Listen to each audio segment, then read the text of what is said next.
أعوذ بالله من الشيطان الرجيم بسم الله الرحمن الرحيم الحمد لله وكفى ثم الصلاة والسلام على نبيه المصطفى أما بعد السلام عليكم ورحمة الله وبركاته musidɓe an julɓe tedduɓe teddirɓe l'islam ɓawon yettuke o hana ɗo yettede ɗum ko allah du'ano ɓurnaɗo tagi fon muhammadu sallllahu alayhi wa sallam kanko e ɓeygure makko e sahabaɓe makko ɓen fo e kala wonɗo e lawol ɓeɗo mi salmini on salminagol islam salminago yimɓe aljanna ka aljanna yo allah waɗi en fo meɗen har koye jeyaɓe yimɓe aljanna. musidɓe julɓe tedduɓe, allah subhanahu wa ta'ala o daali fa zakkir fa inna dhikra tanfa'ul mu'minin. andintingol ngol hino nafa gomɗinɓe ɓen. yo allah waɗu en e ɓen sifaɓe ɓen sifaji ɗon allazina yastami'una alqawla fayattabi'una ahsana. ɓen heɗitotoɓe konngol, ɓe ƴetta ko ɓuri moƴƴude e konngol ngol kon ɓe gollitira. musidɓe julɓe tedduɓe, mi andintina ɗo kadi ko ɓuri e raɓɓiɗude inchallahu wona ko jutata haray ko tippugol e o aya ɗo ko ɓe inni andintin ɗon ko ɗon mi woni e andintinde. haray musidɓe julɓe tedduɓe, hiɗen e nder lewru sumaye, eto ɗen horiren ndu lewru sumaye ɗo wasi tawi hara ko lewru meɗen sakkitinu ndunni e nder gurdam meɗen. musidɓe julɓe tedduɓe, en horiduno e buy hitande feƴƴude, hikka buy e maɓɓe hino e nder gaburuji. en horiduno e buy e nder lewru sumaye feƴƴunondu, hikka buy e maɓɓe no nawni no waali wawata horude. musidɓe julɓe tedduɓe, en horiduno e buy lewru sumaye hitande feƴƴude, buy hande hino nanga soka tawata hara wawata horude. en horiduno e buy hikka kadi hiɗen horidude e ɓen ɗon, eto ɗen heɓen ko ɗaɓɓa kon e nder lewru sumaye ndu.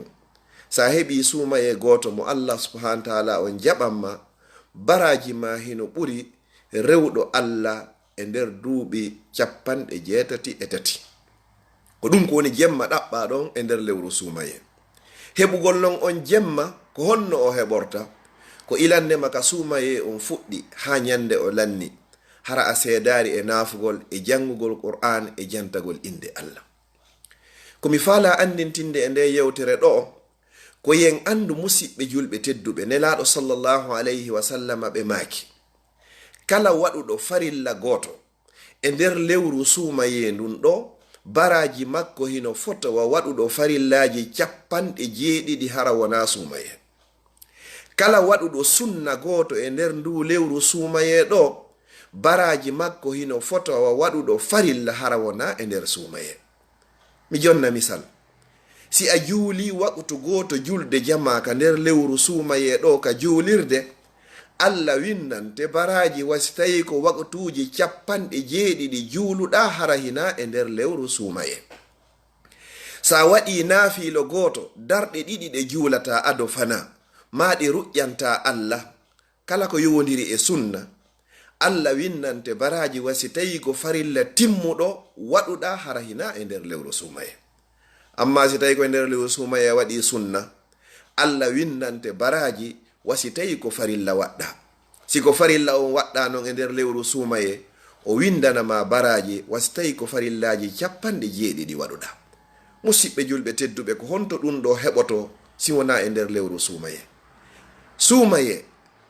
sumaye ari neɓata kadi hara o yehi, hande ko jelu balɗe 4 hande neɓata hara feƴƴi e nder lewru sumaye.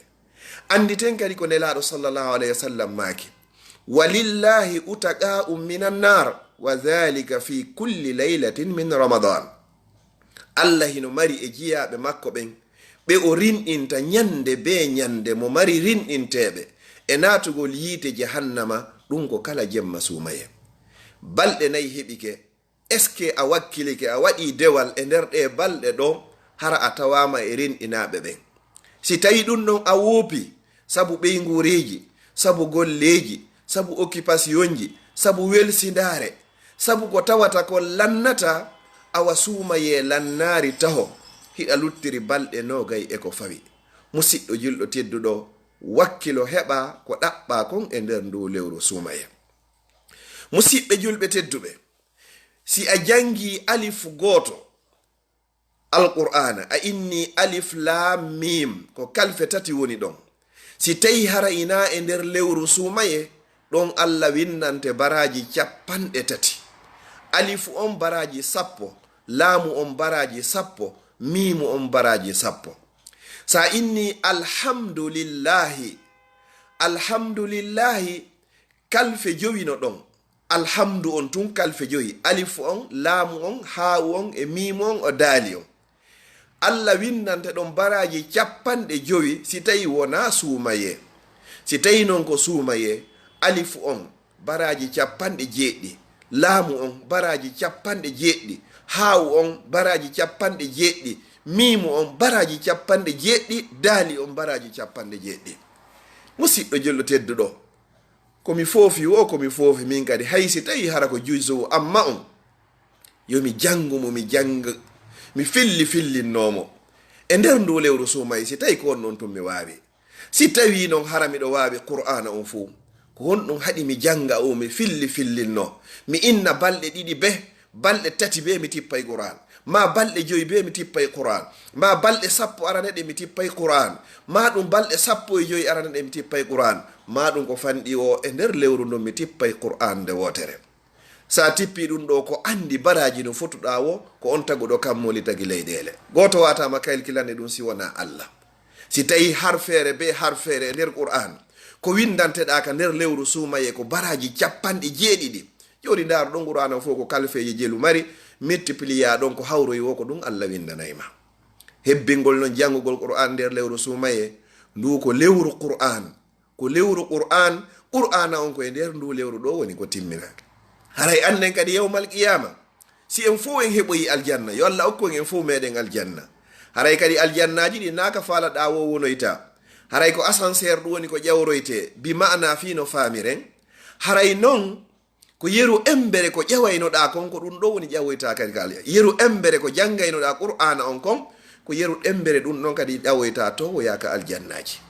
yo Allah tonoyi en ka aljannaji. musidɓe julɓe tedduɓe wata weddito, woodi no musidɓe gonum innuɓe tippinino qur'ana on e nder ɗe balɗe 4, woodi no heɓuɓe laabiji 2, an kadi landi hoorema ila sumaye on dari ha hande ka wonɗen ɗo a heɓi laabiji jelo. lando hoorema ɗon a anday ko wakkilare ma nden ko honto haaɗi. ɗuyten o Facebook, ɗuyten ɗi téléphone ji, ɗuyten ɗi yewtereji ɗi nafata e nder ndu lewru sumaye ɗo. haray musidɓe julɓe tedduɓe koyen wattan hakkil moƴƴa anditen dey goɗɗo heɓoyta aljanna si wona iwtirɗo ɓaawo nelaɗo sallllahu alayhi wa sallam. anditen noon nelaɗo sallllahu alayhi wa sallam maaki kamba hulɓiniɗo ɓe inni yo luttoy ka nder yiite jahannama, yo luttoy ka nder yiite jahannama, yo luttoy ka nder yiite jahannama. tefanoytaake, tefoori an hewtoyta, yaltinoytaake ka nder yiite jahannama.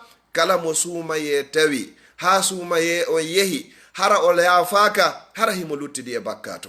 yo Allah dandu en suumaye yahude hara hiɗen luttidi e bakkatu.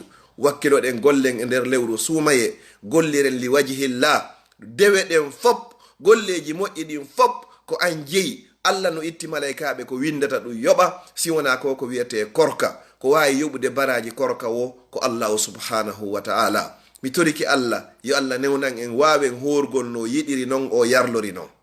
musidɓe julɓe tedduɓe, toɓɓere sakkitore nde mi sakkitorta nden ko mi andintinta ɗo hoore an.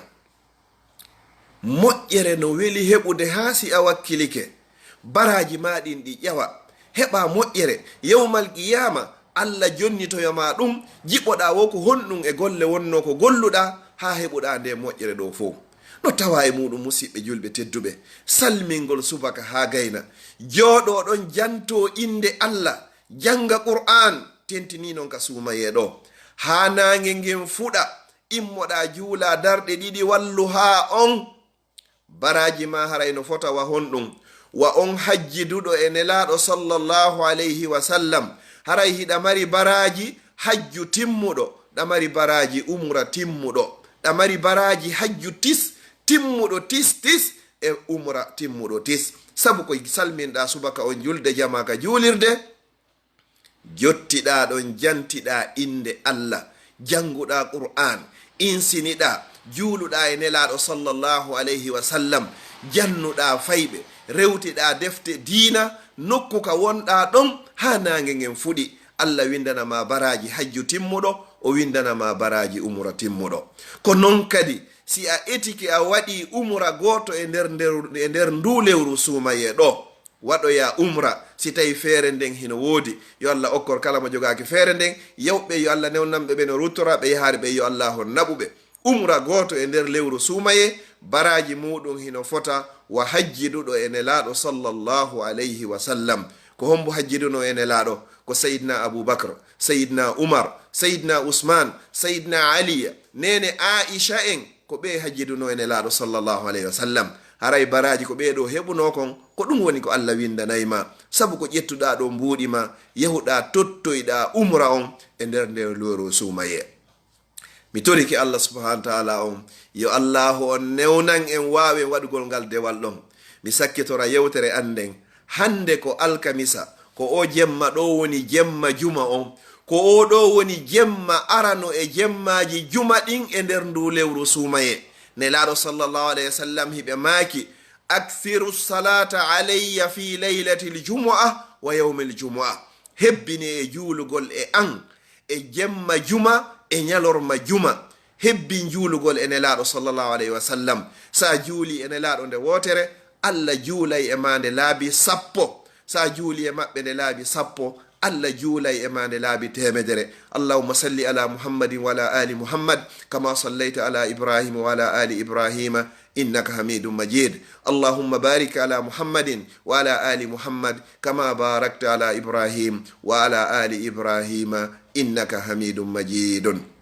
mi toriki Allah subhanahu wa ta'ala on, mi tororamo inde makko ɗen fop e sifaji makko ɗin fop e inde makko ɓurde mawnude nden tawata si o tororama nde o jaabinayi wata Allah naɓu sumaye on si wona hara en fop meɗen enen e mawɓe meɗen e ɓeygureji meɗen en rinɗinama e natugol yiite jahannama. mi tororimo kadi inɗe makko ɗen fof e sifaji makko ɗin fop. kala ka julɗo wawi wonde hoore adna Allah on tawata himo wondi e ande ko Allah woni ittowo ande yo Allah on ittanmo sabu teddugol ndu lewru sumaye ɗo. mi toriki Allah subhanahu wa ta'ala on jogiiɓe ɓen fof marɓe feere yo Allah ɓeydanɓe waɗa barki. kala mo jogayi kadi yo Allah okkormo. jogiiɓe zurriya ɓen yo Allah wurnanɓe waɗa barki. kala mo jogayi kadi yo Allah okkormo zurriya ko wurata waɗa barki. kala jogiiɗo jam e ɓuttu ka muɗum ka ɓeygure muɗum yo Allah on duminanmo. kala jogiiɗo soñdia e sohla e ande e probléme ji ala wawɗo ittude ɗum si wona Allah o yoni ittowo, yo Allah on ittanmo. min torike ma ko an Allah subhanahu wa ta'ala